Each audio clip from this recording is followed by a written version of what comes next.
사업 계획서에 들어가야 될 내용 중에 하나인 재무 계획에 대해서 알아보도록 하겠습니다. 그러니까 결국에는 뭐 차입금이든 아니면 자본금이든, 그러니까 투자자들은 이제 이 사업 계획서를 보고 투자를 결정할 거고요. 그래서 일단은 이 사업 계획서는 또 다른 의미의 투자를 위해서는 또 필요한 필수적인 자료입니다. 뭐 정부 지원 사업을 제출하기 위한 서류로서도 역할을 하겠지만, 어쨌든 이 사업 계획서를 토대로 투자자들도 이 사업에 대한 검토를 할 테니까 필수적인 자료고요. 그래서 일단 뭐 사업 계획서에 들어갔던 뭐 비즈니스 아이템, 뭐 사업 모델, 뭐 경쟁자 분석, 시장 분석, 이런 것들, 뭐 자료들이 쭉 내려오던 것들이 결국 최종적으로 이 재무 계획의 근거 자료 성격을 갖고 있는 거나 마찬가지인 거죠. 결국에 어쨌든 우리는 돈을 받고 싶은 거니까. 그래서 앞에서 이 결국에 흐름이 기승전결은 일단 이런 재무 계획, 그러니까 돈을 어떻게 얼마를 투자받고 어떻게 쓰고 어떻게 회수를 해 드릴 건지에 대한 내용이 들어가야 되는 거, 그 근거들이 이제 사업계획서 앞부분에 있는 거라고 생각하셔도 됩니다.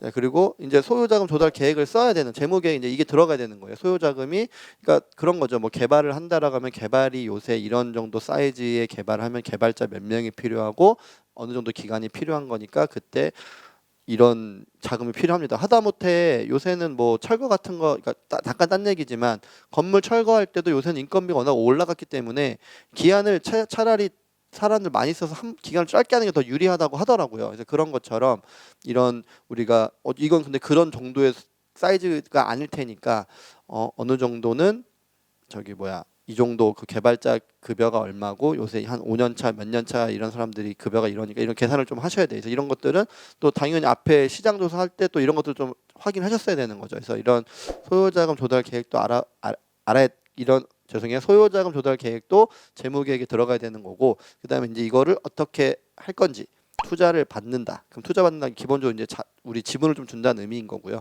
그다음에 정부 지원금. 해서 일단 상환 의무가 없는 정부 지원금 같은 경우에는 좀 제대로 사업 계획서와 또 이제 선정되면 또 거기서 요구를 다시 합니다. 정확히 얼마를 쓰실 건지, 어떤 부분에 쓰실 건지를. 그리고 사업 계획서도 그게 다 들어가 있어요. 뭐 비목이 다 구분됐기 때문에, 뭐 만약에 뭐 제조업을 하시는 분이라면 기계장치 구매 대금은 뭐 어떻게, 그리고 인건비는 어떻게, 그다음에 뭐 운영자금, 뭐 회의비라든지 뭐 출장비 이런 건 어떻게 쓸 건지, 뭐 비품 구매 어떻게 할 건지, 이런 식으로 좀 더 디테일하게 들어가기 때문에 처음부터 그렇게 짜주시는 게 좋긴 한데, 처음에는 좀 약간은 뭉뚱그려서 비목별로 좀 쓴다고 하더라도 나중에는 좀 제대로 하셔야 되는데, 아까 말을 했는데 어쨌든 정부 지원을 받게 되면 그런 것들 재무 계획이 좀 더 세부적으로 들어가야 됩니다. 그 대출은 이제 그냥 은행 가서, 요새는 뭐 은행들도 기업 대출 이런 거 좀 해주시니까 그런 것들도 그냥 받아오는 것도 좋죠. 근데 이제 좀 더 신용보증이나 기술보증기금 통하면 좀 더 금리가 낮아지니까 이제 그런 부분 좀 알아보시면 좋을 것 같고요. 그래서 재무계획, 이 소요자금 조달 계획을 뭐 투자금으로 얼마, 뭐 정부지원금으로 얼마, 뭐 대출로 얼마 이렇게 할 거고, 또 세부적으로 정부지원금 안에서는 그 정부지원을 가지고 어떻게 쓸 건지에 대한 내용도 들어가셔야 됩니다.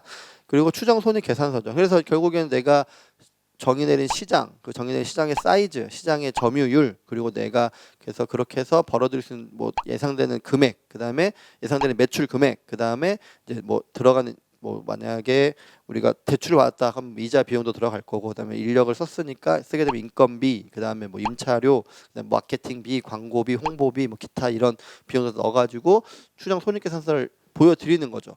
근데 여기 꼭 손실이 난다라고 해서 꼭 안 되는 건 아니에요. 당연히 사업이라는 게 처음부터 잘 되면 좋긴 하겠지만, 처음엔 어쨌든 그런 비용으로 처리되긴 하지만 투자라고 볼 수 있는 것들의 성격들도 있기 때문에 그런 것들도 다 보고, 어쨌든 근데 계속 뭐 10년 동안 마이너스라고 하면 안 되겠죠. 그래서 몇 년 동안은 손실이지만 시장 점유율을 확보하면서 매출이 늘어나면 이제 이익으로 전환됩니다. 이런 걸로도 설명되는 거니까 무조건 마이너스 나온다고 안 된다는 아니에요. 근데 대부분 뭐 마이너스면 좀 마이너스인데 좀 어렵지 않을까요? 하지만 그때는 이제 우리가 뭐 앞에 설명드렸던 시장이 매력적이라든지 뭐 혁신 능력이 있다라든지 뭐 이런 식으로 좀 설명 어필하는 게 또 나름의 또 도움이 됩니다.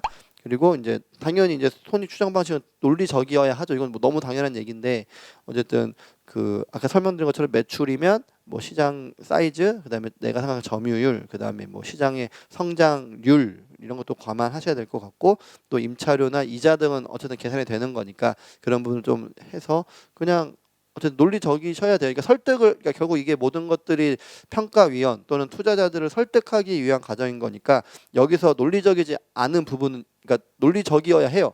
논리적이지 않은 부분은 없어야 됩니다. 그래서 그런 것들도 특히나 재무계획은 숫자의 세계인 거니까 내가 매출 이렇고 비용 이렇고 뭐 이익 이렇고 이런 것들이 다 논리적인 흐름이 다 하나의 논리로 하나의 논리로 쭉 설명하셔야지만 설득력이 올라가고 정부 지원금이나 투자자들에게 내가 원하는 목적을 이룰 수 있는데 아주 많은 도움이 될 수 있습니다.